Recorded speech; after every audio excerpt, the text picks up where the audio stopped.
नमस्कार स्टूडेंट्स। अपने पिछले लेक्चर में हम कैपेसिटेंस के बारे में पढ़ चुके हैं।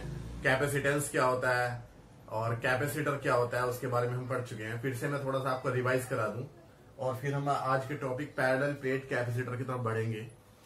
तो एक ऐसा अरेंजमेंट जिससे कि हम किसी कंडक्टर के ऊपर पहले से ज्यादा चार्ज कलेक्ट कर सकते हैं, तो ऐसे अरेंजमेंट को हम क्या बोलते हैं? एक कैपेसिटर। ठीक है, कैपेसिटर कई शेप और साइज के हो सकते हैं, तो उसमें से हमारा एक है पैरेलल प्लेट कैपेसिटर। तो पैरेलल प्लेट कैपेसिटर में दो प्लेट्स होती हैं, एक दूसरे के पैरेलल रखी जाती हैं। आपके पास में एक तो ये प्लेट है और एक ये प्लेट है, दोनों प्लेट्स एक दूसरे के पैरेलल हैं। आपने मान लिया जो है पहली प्लेट को आपने कुछ चार्ज दिया, इस वायर के थ्रू आपने चार्ज दे दिया इसे प्लस क्यू। तो ये प्लस क्यू चार्ज इस पूरे एरिया पे फैल गया। मान लिया ये ए एरिया है। अगर आप इसे और ज्यादा चार्ज देना चाहते हैं तो आपको कुछ वर्क डन करना पड़ेगा। जैसे ही हम इसे चार्ज देते हैं तो क्या होता है, सामने वाली प्लेट पर इंडक्शन हो जाता है और इंडक्शन की वजह से यहां पर नेगेटिव चार्ज प्रोड्यूस हो जाता है और इसकी अपोजिट साइड में इस तरफ क्या हो जाता है, पॉजिटिव चार्ज प्रोड्यूस हो जाता है। हम क्या करते हैं, सेकंड प्लेट को अर्थ कर देते हैं। अर्थ करने का मतलब जमीन से जोड़ देते हैं। और अर्थ एक बहुत बड़ा कंडक्टर है और उसकी कैपेसिटेंस हम इंफिनिटी मानते हैं। तो इसका सारा ये जो पॉजिटिव चार्ज है ये किसमें चला जाएगा, अर्थ के अंदर चला जाएगा और यहां सिर्फ नेगेटिव चार्ज बच जाएगा। उतना ही चार्ज हम ये मान सकते हैं उतना ही प्रोड्यूस होगा जितना सामने वाले पे है। यानी कि अगर ये प्लस क्यू चार्ज है तो सामने इंडक्शन की वजह से कितना चार्ज प्रोड्यूस होगा, माइनस क्यू। दोनों प्लेट्स का एरिया सेम है ए, और दोनों प्लेट्स के बीच की जो डिस्टेंस है वो मान लिया कितनी है, डी। अब आप ये देखो कि इसके ऊपर एक तो अपने चार्ज की वजह से पोटेंशियल है, मान लिया वो है V1, और एक इसके चार्ज की वजह से नेगेटिव पोटेंशियल है वो है V2। तो रिजल्टेंट क्या हो जाएगा, V1 माइनस V2।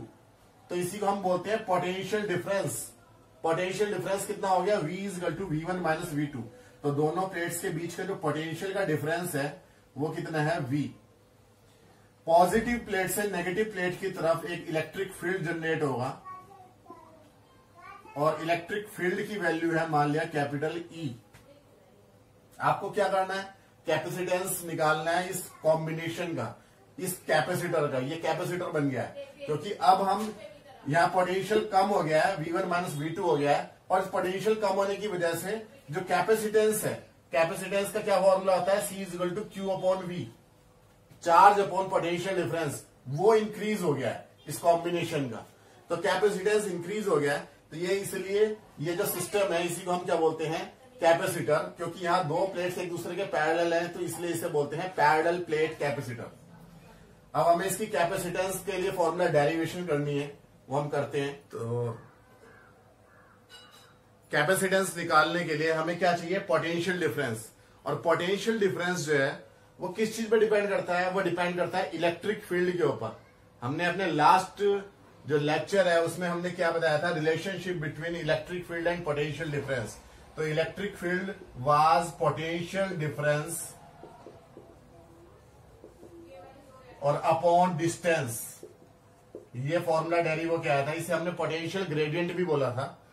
तो यहां पर हम देखते हैं कि E will B, potential difference कितना है इन दोनों के बीच में, दोनों प्लेट्स के बीच में, V, और इन दोनों प्लेट्स के बीच की डिस्टेंस कितनी है, D।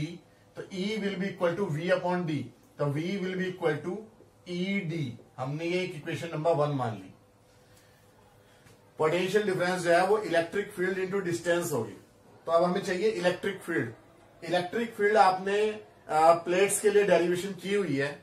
अगर आपके पास में एक इनफाइनाइट एरिया की एक प्लेट है और इसकी वजह से आपको यहां पर इलेक्ट्रिक फील्ड देखना है, तो इलेक्ट्रिक फील्ड कितना आता था, हमने जो गॉस की थ्योरम की एप्लीकेशंस जब हमने की थी तब हमने डेरिवेशन की थी।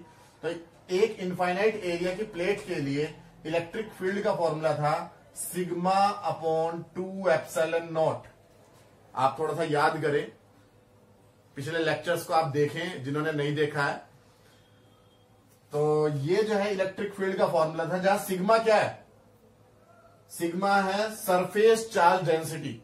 सरफेस चार्ज डेंसिटी क्या होती है कि यहां कितना चार्ज आपका है इस सरफेस के ऊपर डिवाइडेड बाय एरिया, यानी Q अपॉन ए। सिग्मा क्या चीज होती है? Q अपॉन ए। अगर इसके ऊपर Q चार्ज है, Q divided by area, charge per unit area is called surface charge density, और इसकी यूनिट क्या होती है? कूलम पर मीटर स्क्वायर, और ये एक स्केलर क्वांटिटी होती है। तो इलेक्ट्रिक फील्ड जो है वो सिग्मा अपॉन 2 एप्सिलॉन नॉट होता है, लेकिन एक सिंगल प्लेट के लिए। यहां पर दो प्लेट्स हैं, एक पॉजिटिव और एक नेगेटिव, तो यहां पर दोनों का रिजल्टेंट इलेक्ट्रिक फील्ड देखेंगे।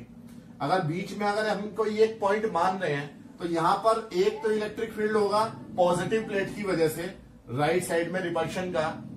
एक इलेक्ट्रिक फील्ड होगा इस नेगेटिव प्लेट की वजह से अट्रैक्शन का, वो भी सेम डायरेक्शन में होगा। तो यानी कि अगर हम E1 और E2 दो इलेक्ट्रिक फील्ड मान लें, तो इनका रिजल्टेंट क्या हो जाएगा? E1 plus E2। तो रिजल्टेंट इलेक्ट्रिक फील्ड को हम यहां लिख रहे हैं, resultant electric field E will be equal to E1 plus E2। दोनों के ऊपर सेम चार्ज है, तो सरफेस चार्ज डेंसिटी भी सेम है, मैग्नीट्यूड सेम है, साइन अलग अलग है। तो इलेक्ट्रिक फील्ड के लिए सिग्मा अपॉन 2 एप्सिलॉन नॉट पहले वाले का इलेक्ट्रिक फील्ड, और सिग्मा अपॉन 2 एप्सिलॉन नॉट दूसरे वाले का इलेक्ट्रिक फील्ड। यहां माइनस सिग्मा इसलिए नहीं रख रहे क्योंकि इलेक्ट्रिक फील्ड एक वेक्टर क्वांटिटी है, और वेक्टर के लिए हम डायरेक्शन देखते हैं। तो इसकी डायरेक्शन क्या होगी? टुवर्ड्स राइट, इस बोर्ड पे राइट साइड की डायरेक्शन में। तो सिग्मा अपॉन 2 एप्सिलॉन नॉट और सिग्मा अपॉन 2 एप्सिलॉन नॉट, ये हो जाएगा 2 सिग्मा अपॉन 2 एप्सिलॉन नॉट, यानी कि इसी को हम लिख देंगे सिग्मा अपॉन एप्सिलॉन नॉट। 2 से 2 कैंसिल हो गया, और सिग्मा की जगह हम इसकी वैल्यू रख देंगे Q अपॉन ए। तो यहां रखते ही आ जाएगा Q upon epsilon naught A. ये आपके यहां से इलेक्ट्रिक फील्ड आ गया। इस वैल्यू को आप कहां रखेंगे? इस इक्वेशन नंबर 1 में। तो पुटिंग इन इक्वेशन नंबर 1 आपको क्या मिल जाएगा? V is equal to E into D, यानी कि Q D upon epsilon naught A. ये पोटेंशियल डिफरेंस आ गया। तो कैपेसिटेंस कितना आ जाएगा? जो फॉर्मूला है हमारे पास में Q अपॉन V, वो कितना आ जाएगा? Q में हम इस V से डिवाइड कर देंगे, यानी Q D upon epsilon not A से डिवाइड कर देंगे। Q से Q कैंसिल, और एप्सिलॉन नॉट A घूम के कहां चले जाएगा? ऊपर। तो फॉर्मूला आ जाएगा epsilon not A upon D। तो ये जो है कैपेसिटेंस का फॉर्मूला आ गया फॉर पैरेलल प्लेट कैपेसिटर। और इसमें ध्यान रखना है कि इन दोनों प्लेट्स के बीच में क्या है? एयर। अगर इन प्लेट्स के बीच में हम कोई मीडियम चेंज कर दें, कोई डाइलेक्ट्रिक रख दें, तो डाइलेक्ट्रिक के लिए यहां डाइलेक्ट्रिक कांस्टेंट और आ जाएगा। और आपको पता है डाइलेक्ट्रिक कांस्टेंट हमेशा किसके साथ आता है? एप्सिलॉन नॉट के साथ आता है। एक्चुअली वहां पर इलेक्ट्रिक फील्ड के फॉर्मूले में भी तब यहां सिग्मा अपॉन 2 एप्सिलॉन नॉट के आ जाएगा। तो सेम हम आगे चलते चले आए, तो हमारे को मिल जाएगा C is equal to epsilon naught A K epsilon naught A upon D, यानी कि यहां K से और मल्टीप्लाई हो जाएगी। अगर यहां पे कोई डाई इलेक्ट्रिक रखा है, बीच में कोई इंसुलेटेड मटेरियल रखा है, तब ये ऊपर वाला फॉर्मूला तो है किस चीज के लिए? फॉर एयर के लिए। और नीचे वाला फॉर्मूला किसके लिए है? For dielectric between plates. Plates के बीच में डाइलेक्ट्रिक रखे होने से। तो हम यहां देखते हैं कि C किस चीज पे डिपेंड करता है? C जो है वो एक तो डाई इलेक्ट्रिक पे डिपेंड करता है। जितना ज्यादा डाइलेक्ट्रिक कांस्टेंट होगा उतना ही ज्यादा कैपेसिटेंस होगा। दूसरी बात, जितना ज्यादा इन प्लेट्स का एरिया होगा उतना ही ज्यादा कैपेसिटेंस होगा। और इनके बीच की डिस्टेंस को बढ़ाने से कैपेसिटेंस घटेगा, बिकॉज C इनवर्सली प्रोपोर्शनल है D के। तो यानी कि C जो है कैपेसिटेंस जो है वो तीनों बातों पे डिपेंड कर रहा है। पैरेलल प्लेट कैपेसिटर के लिए एक तो डाइलेक्ट्रिक कांस्टेंट K, एक प्लेट्स का एरिया A, और प्लेट्स के बीच की डिस्टेंस स्मॉल d। इन तीन बातों पे डिपेंड कर रहा है। ठीक है। और अब हम अगले टॉपिक में हम देखेंगे कि डाइलेक्ट्रिक को अगर हम इनके बीच में पार्शियली रख दें, प्लेट्स के बीच में, तो तब क्या इफेक्ट पड़ेगा कैपेसिटेंस के ऊपर। अभी तो हमने क्या किया, पूरे के पूरे स्पेस को भर दिया है डाई इलेक्ट्रिक से। लेकिन अगर हम इसके कुछ हिस्से में तो डाइलेक्ट्रिक रखें और कुछ हिस्से में ना रखें, एयर रहने दें, तो तब कितनी कैपेसिटेंस होगी वो हम अपने नेक्स्ट लेक्चर में देखते हैं। तो आप हमारे साथ जुड़े रहें और लेक्चर्स को पूरा देखें, साथ साथ नोट्स बनाते रहें, स्क्रीनशॉट लेते रहें। Thank you.